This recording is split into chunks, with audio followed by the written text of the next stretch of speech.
ಶಕ್ತಿ ತುಂಬಿಕೊಂಡು ಬಂದಿದ್ದೇವೆ. Doctor G Parameshwar ಅವರನ್ನು ಮುಖ್ಯಮಂತ್ರಿ ಮಾಡದೆ ಕಾಂಗ್ರೆಸ್ ಪಕ್ಷ ಕೇವಲ ವೋಟ್ ಬ್ಯಾಂಕ್ಗೆ ಬಳಸಿಕೊಂಡರೆ ಮುಂದಿನ ದಿನಗಳಲ್ಲಿ ಕಾಂಗ್ರೆಸ್ ಪಕ್ಷಕ್ಕೆ ತಿರುಗಿ ಬೀಳುವ ಸಂಭವ ಇದೆ ಎಂದು ಡಾಕ್ಟರ್ ಜಿ ಪರಮೇಶ್ವರ್ ಅವರ ಅಭಿಮಾನಿ ಸಂಘದ ರಾಜ್ಯಾಧ್ಯಕ್ಷ ರಾಜು ತರೀಕಲ್ಲು ಅವರು ತಿಳಿಸಿದರು. ಅವರು ನಗರದ ಪತ್ರಕರ್ತರ ಸಂಘದ ಕಚೇರಿಯಲ್ಲಿ ಕರೆಯಲಾಗಿದ್ದ ಸುದ್ದಿಗೋಷ್ಠಿಯಲ್ಲಿ ಭಾಗವಹಿಸಿ ಮಾತನಾಡಿದರು. ಈ ಸಂದರ್ಭದಲ್ಲಿ ಸಂಘದ ತಾಲೂಕು ಅಧ್ಯಕ್ಷ ವಾಸು, ಕಾರ್ಯದರ್ಶಿ ಮಂಜು, ಸಂಘಟನಾ ಕಾರ್ಯದರ್ಶಿ ಕಾರ್ತಿಕ್ ಹಾಗೂ ಖಜಾಂಚಿ ಮಂಜಣ್ಣ ಉಪಸ್ಥಿತರಿದ್ದರು. ಹಿಂದಿನಿಂದಲೂ ಕೂಡ ಕಾಂಗ್ರೆಸ್ ಪಕ್ಷಕ್ಕೆ ನಾವು ಅಂಟ್ಕೊಂಡೇ ಬಂದಿದ್ದೀವಿ. ಸೊ ಈ ಒಂದು ನಿಟ್ಟಿನಲ್ಲಿ ನಮಗೆ ದಲಿತರಿಗೆ ಒಂದು ಮುಖ್ಯಮಂತ್ರಿ ಆಗಬೇಕು ಅನ್ನೋದು ನಮ್ಮ ಒಂದು ಅಖಿಲ ಕರ್ನಾಟಕ ಡಾಕ್ಟರ್ ಜಿ ಪರಮೇಶ್ವರ್ ಸಂಘದ ಅಭಿಮಾನಿಗಳು ಒತ್ತಾಯದಿಂದ ನಾವು ಆಗ್ರಹಿಸ್ತೀವಿ. ಕಾರಣ ಏನಂದರೆ ಹಿಂದೆ KH ರಂಗನಾಥ್ ಅವರಿದ್ದರು, ಬಿ ರಾಚಯ್ಯನವರಿದ್ದರು, ಮತ್ತು ಬಿ ಬಸಲಿಂಗಪ್ಪ ಅವರಿದ್ದರು, ಮತ್ತು 2008ರಲ್ಲಿ ಮಲ್ಲಿಕಾರ್ಜುನ್ ಖರ್ಗೆ ಸಾಹೇಬ್ರನ್ನ ಚೀಫ್ ಮಿನಿಸ್ಟ್ರು ಮಾಡುತ್ತೆ ಅಂತೇಳಿ ನಮ್ಮ ಸಮುದಾಯ ಭಾಳ ತಪ್ಪಿತ್ತು. ಸೊ ಅನಿವಾರ್ಯ ಕಾರಣದಿಂದ ಆ ಸಂದರ್ಭದಲ್ಲೂ ಆಗಲಿಲ್ಲ. 2012-13 ಸಾಲಿನಲ್ಲಿ ಡಾಕ್ಟರ್ ಜಿ ಪರಮೇಶ್ವರ್ ಸಾಹೇಬರು KPCC ಪ್ರೆಸಿಡೆಂಟ್ ಆದಂಥ ಸಂದರ್ಭದಲ್ಲಿ ಅವರು ಮುಖ್ಯಮಂತ್ರಿ ಆಗ್ತಾರೆ ಅಂತೇಳಿ ನಾವೆಲ್ಲರೂ ಕೂಡ ಕನಸಿನ ಗೂಡನ್ನು ಕಟ್ಕೊಂಡಿದ್ದಂಥ ನಮ್ಮ ಸಮಾಜ. ಸೊ ಅವತ್ತು ಅವ್ರು ಸೋತರು ಒಂದೇ ಒಂದು ಕಾರಣಾಂತರದಿಂದ ಅವ್ರಿಗೆ ಅವಕಾಶವನ್ನು ತಪ್ಪಿಸಲಾಯಿತು. ಸೊ ಈ ಬಾರಿ ಏನಪ್ಪ ಅಂದರೆ ನಾವು ಪರಮೇಶ್ವರ್ ಸಾಹೇಬ್ರಿಗೂ ಕಾಂಗ್ರೆಸ್ಸಿಗೆ ಹಳೆ ಸಾಲ ಬಾಕಿ ಇದೆ, ಅದನ್ನು ಚಿತ್ತ ಮಾಡಿ ಅಂತೇಳಿ ನಾವು ಈ ಸಂದರ್ಭದಲ್ಲಿ ಹೇಳ್ತೀವಿ. ನಾವು ಇಲ್ಲಿ DK ಶಿವಕುಮಾರ್ ಸಾಹೇಬರಾಗಲಿ ಅಥವಾ ಸಿದ್ದರಾಮಯ್ಯ ಸಾಹೇಬರಾಗಲಿ ನಾವು ಅವ್ರ ವಿರೋಧಿಗಳಲ್ಲ, ನಾವು ಅವ್ರಿಗೂ ಕೂಡ ಅಭಿಮಾನಿಗಳು. ಸೊ ನಿಮ್ಮ ಸಮುದಾಯ ಎಲ್ಲ ಬಾರಿಗೂ ಕೂಡ ಒಂದೊಂದು ಬಾರಿ ಚೀಫ್ ಮಿನಿಸ್ಟರ್ ಆಗಿದೆ, ಮುಖ್ಯಮಂತ್ರಿ ಸ್ಥಾನವನ್ನು ಆಲ್ರೆಡಿ ಅಲಂಕರಿಸಿದ್ದಾರೆ. ನಮ್ಮವ್ರಿಗೂ ಕೂಡ ಒಂದು ಬಾರಿ ಪಟ್ಟಾಭಿಷೇಕಕ್ಕೆ ಅವಕಾಶ ಮಾಡಿಕೊಡಿ ಅಂತೇಳಿ ಈ ಸಂದರ್ಭದಲ್ಲಿ ನಾನು ಆಗ್ರಹಿಸ ಬಯಸ್ತೀನಿ. ಸರ್, ಇವಾಗ ಪರಮೇಶ್ವರ್ ಅವ್ರಿಗೆ ಹಿಂದೆನೂ ಕೂಡ ಒಂದು ಕೂಗು ಕೇಳಿ ಬಂದಿತ್ತು ಮುಖ್ಯಮಂತ್ರಿ ಸ್ಥಾನ ಕೊಡಬೇಕಂತ, ಆಗಲೂ ಕೂಡ ಕೈ ತಪ್ಪಾಯಿತು. ಇವಾಗ DK ಶಿವಕುಮಾರ್ ಅವ್ರು ಮುಂದಾಳಕ್ಕೆ ಹೋಗಿ ನಮಗೆ ಬೇಕು ಅಂತ ಒಂದು ಪೈಪೋಟಿ ನಡೆಸ್ತಾ ಇದ್ದಾರೆ. ಈಗ ಪರಮೇಶ್ವರ್ ಕೊಡ್ತಾರೆ ಅಂತ ನಿಮ್ಮೊಂದು ಈಗ DK ಶಿವಕುಮಾರ್ ಸಾಹೇಬ್ಗೆ ಕೊಡಬೇಡಿ ಅನ್ನೋದು ನಮ್ಮದೇನು ತಕರಾರೇನಿಲ್ಲ. ಸೊ ಇನ್ನೂ 2.5 ವರ್ಷ ಬಾಕಿ ಇದೆ. ಪರಮೇಶ್ವರ್ ಸಾಹೇಬ್ರದ್ದು ಹಳೆ ಸಾಲ ಇದೆ, ಅವ್ರದ್ದು ಒಂದು ಚುತ್ತ ಮಾಡಿ ನೀವು ಆಗಿ ನಮ್ದು ಏನು ತಕರಾರಿಲ್ಲ. ನಿಮ್ಮ ಸಮುದಾಯನೂ ಕೂಡ ಒಕ್ಕಲಿಗ ಸಮುದಾಯ ಕೂಡ ಮುಖ್ಯಮಂತ್ರಿ ಆದ ಸಂದರ್ಭದಲ್ಲಿ ನಮ್ಮ ದಲಿತ ಸಮುದಾಯ ಭಾಳ ತಾಳ್ಮೆಯಿಂದ ಸಹಿಸ್ಕೊಂಡಿದ್ದೀವಿ. ಸೊ ಈ ಬಾರಿ ನಮ್ಮ ದಲಿತರಾದಾಗ ದಯವಿಟ್ಟು ಒಕ್ಕಲಿಗ ಸಮುದಾಯ ಆಗಿರ್ಬೋದು, ಇತರ ಸಮುದಾಯ ಆಗಿರ್ಬೋದು, ಎಲ್ಲರೂ ಕೂಡ ತಾಳ್ಮೆಯಿಂದ ತಾವು ಕೂಡ ಸಹಿಸ್ಕೊಂಡ್ರೆ ಭಾಳ ಉತ್ತಮವಾದದ್ದು. ಏಕೆಂದರೆ ನಮ್ಮ ಸಮುದಾಯ 75 ವರ್ಷದಲ್ಲೂ ಕೂಡ ನಾವು ಕಾಯ್ಕೊಂಡೇ ಬಂದಿದ್ದೀವಿ. ಇವತ್ತು ಕೂಡ ಅದು ಕನಸಿನ ಮಾತಾಗ್ಬಿಟ್ಟಿದ್ದು, ನಮ್ಗೊಂದು ಮರೀಚಿಕೆ ಆಗ್ಬಿಟ್ಟಿದೆ ಮುಖ್ಯಮಂತ್ರಿ ಹುದ್ದೆ ಅನ್ನೋದು.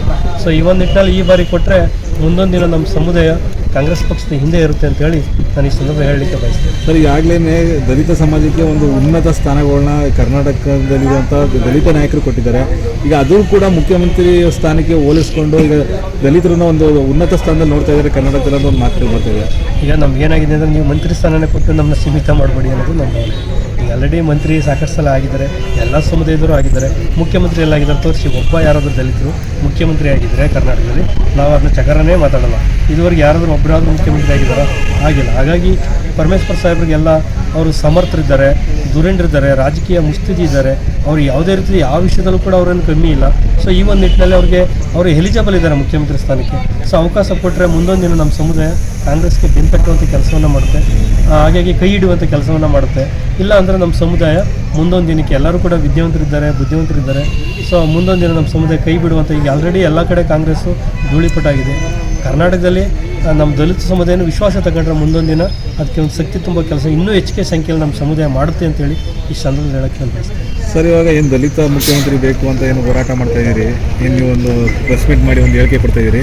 ಈಗ ಪರಮೇಶ್ವರ್ ಅವರಿಗೆ ದಲಿತ ಮುಖ್ಯಮಂತ್ರಿ ಸ್ಥಾನ ಸಿಗಲಿಲ್ಲ ಅಂದರೆ ಮುಂದಿನ ಕ್ರಮ ಏನು ನಿಮ್ಮದು? ಮುಂದೊಂದು ದಿನ ನಾವು ಸ್ಟ್ರೈಕ್ ಮಾಡ್ತೀವಿ, ಬೀದಿಗಿಳಿತೀವಿ, ಬಟ್ಟೆ ಬಿಚ್ಚಿ ಸ್ಟ್ರೈಕ್ ಮಾಡ್ತೀವಿ ಹುಣಸೂರಿನಲ್ಲಿ. ನಾವು ನಮ್ಮ ಸಮುದಾಯ ಇಲ್ಲೂ ಹುಣಸೂರಿನಲ್ಲಿ ಇದೆ ಅನ್ನೋದನ್ನ ನಾವು ನಮ್ಮ ಜನಸಂಖ್ಯೆ ನಾವು ತೋರಿಸ್ತೀವಿ ಹುಣಸೂರಲ್ಲಿ. ಓಕೆ. ಡಾಕ್ಟರ್ ಅಂಬೇಡ್ಕರ್ಗೇ ಅಪಮಾನ ಮಾಡಿದ್ದು ಕಾಂಗ್ರೆಸ್ಸು.